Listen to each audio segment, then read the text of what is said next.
Mr. Tyson used to come every day to practice, and every game that we played anywhere, he was there. And I used to wonder, I said, hey, Mr. Tyson, how you doing? He was a mortician, you know, other than baseball, and just out of the clear blue sky one day, he asked me, he said, you want to play pro baseball? I said, yeah. He said, okay, I want you to go to the Dunbar Hotel tomorrow in your uniform and ask for Mr. Bunny Downs. And that was it. That was it. That was it. And I went, and went in my uniform, and we went to the Banneker playground up there. And I swear I had my tryout. And I made the team. And I threw some pitches, and then I did some infield, and I left the next day. All I knew that I was playing professionally. I wasn't Sandlot anymore. And then I began to learn about the Negro Leagues.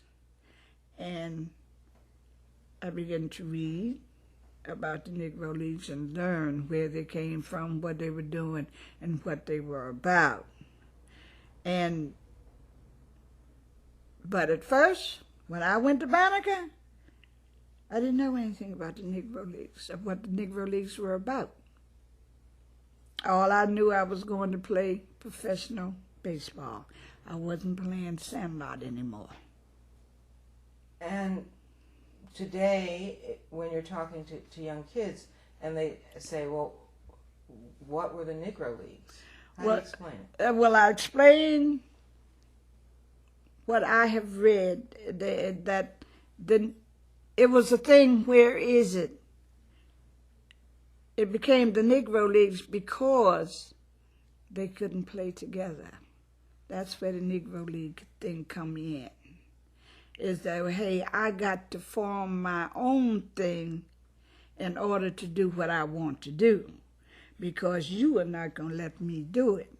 So this is where the Negro Leagues come from, with Mr. Rube Foster, who formed the Negro Leagues in 1920.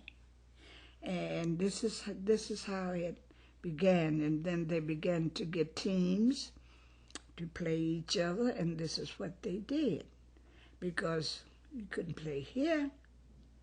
And the white clubs and all that. No. This is how it come about, because you couldn't play with the white fellas, and then you had to form. Mr. Foster formed his own league, and this is how the Negro Leagues became.